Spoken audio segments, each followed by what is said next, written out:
In the polished chaos of the young and the restless, Genoa City never slowed down. But lately, even its most unstoppable force had been missing from the battlefield. For weeks, whispers echoed through Newman Enterprises. Employees spoke in hushed tones, board members speculated, and enemies watched closely. The absence of Victor Newman was not just noticeable, it was unsettling. A man like Victor didn't disappear unless something serious had forced his hand. Behind closed doors, far from the towering glass empire he ruled, Victor had been fighting something far less glamorous than corporate war. Pneumonia had hit him hard. Not the kind of illness that politely asks you to rest. No, this one slammed into him like a freight train, stripping away his strength, his routine, and for a brief moment, even his control. The man who had crushed rivals without blinking now found himself struggling just to breathe comfortably. It irritated him more than anything. Weakness, even temporary, was something Victor Newman did not tolerate well. Braeden later admitted it himself in a quiet moment, reflecting on how those weeks had tested him. Age, he acknowledged reluctantly, had made the recovery slower, but surrender was never part of the equation. Family members had also been ill, turning what should have been a private recovery into a house filled with concern, tension, and the constant hum of uncertainty. Still, Victor pushed through. Antibiotics, rest, and sheer stubbornness carried him forward. By the time he stood in front of the mirror again, adjusting his signature suit, there was a spark back in his eyes. Not just recovery, resolve. He wasn't done. Back at Newman Enterprises, the atmosphere shifted the moment Victor returned. Executives straightened their posture. Assistants moved faster. Even the walls seemed to recognize their master had come home. Victor didn't ease in gently. Of course not. He never did anything gently. Instead, he doubled his workload, catching up on everything he had missed. Meetings stretched longer, decisions came faster, and his presence once again dominated every room he entered. "You think the world pauses because I was gone," Victor muttered once, his voice low but sharp enough to cut through steel. "It doesn't, so neither do I." But Genoa City had not been idle in his absence. At the Newman Ranch, Nikki Newman stood by the window, her expression unreadable. Her marriage, once unshakable, now carried fractures that even time couldn't hide. Victor's recent decisions had pushed her too far. Control, manipulation, secrets, all the usual tools Victor used in business had spilled into their personal lives. And Nikki was no longer willing to tolerate it quietly. Their confrontation, when it came, was inevitable. "You don't get to decide everything, Victor," Nikki said, her voice trembling not with weakness, but with contained fury. Victor remained still, his presence heavy. "Everything I do is for this family." "That's what you always say," Nikki shot back. "But lately, it feels like you're doing it despite us, not for us." For a moment, something flickered in Victor's expression, something human. Then it vanished, replaced by the iron wall he had built over decades. Meanwhile, across town, another storm was forming. At Jabot, Jack Abbott was not in a forgiving mood. The abduction drama that had recently shaken him to his core was still fresh, and the chaos involving Patty Williams had only deepened his anger. And at the center of it all, Victor Newman. Jack paced his office, fists clenched. He's gone too far this time. Revenge wasn't just an idea anymore. It was becoming a mission. The Abbott family began to rally, their frustration turning into strategy. Plans were discussed behind closed doors, alliances quietly formed. They weren't just reacting anymore. They were preparing to strike. Back at Newman Enterprises, Victor sensed it. Of course he did. He always did. "You can feel it in the air," he said during a meeting, his gaze sharp. "They're coming." "And what do we do?"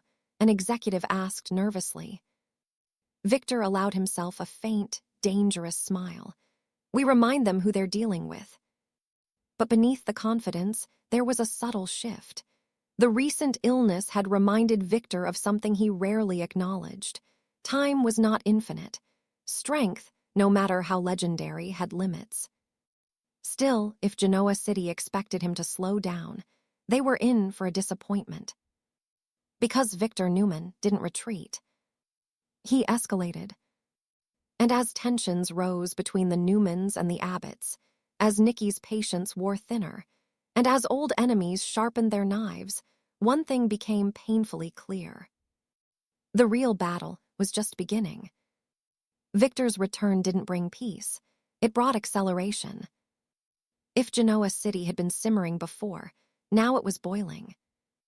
At Newman Enterprises, Victor operated like a man making up for lost time, which, in his world, meant crushing anything that even looked like opposition. His strategies became more aggressive, his decisions more ruthless. People noticed, especially Nikki. At the ranch, the distance between them grew into something colder than anger. Silence. The kind that lingers in hallways and turns shared spaces into battlefields. "You're pushing everyone away," Nikki said one evening, her voice quieter now but heavier. Victor didn't look at her. "I'm protecting what's mine." "And what happens when there's nothing left to protect?" she replied. That landed. He just refused to show it.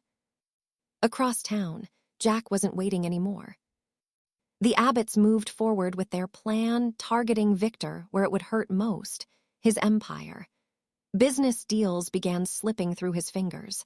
Quiet interference turned into open resistance. Victor recognized the pattern immediately. "Jack," he muttered, almost impressed, "you finally decided to fight back properly." But admiration didn't mean mercy. Victor countered fast, aggressively. Deals were reclaimed, pressure applied, and soon the corporate battlefield looked like a war zone again. Meanwhile, behind the scenes, Victor's allies remained loyal. Melody Thomas Scott, Joshua Morrow, Mark Grossman, Amelia Heinel, and Michelle Stafford represented the familiar faces and relationships that grounded him, even as chaos unfolded. Returning to work had reignited something in Victor. Not just ambition, but appreciation. He thrived in this environment. Conflict, power, control. It was where he felt most alive. Still, cracks were forming. The physical toll of his recent illness hadn't completely disappeared. Long days left him more fatigued than he cared to admit. Workouts had resumed, but carefully. Even Victor Newman had to respect limits now, whether he liked it or not. He just refused to let anyone see it. Then came the turning point. A confrontation between Victor and Jack escalated beyond business. It became personal, raw, years of rivalry boiling over. "You think you're untouchable," Jack said, his voice sharp, "but you're not." Victor stepped closer, unshaken. "I've heard that before, from people who are no longer relevant."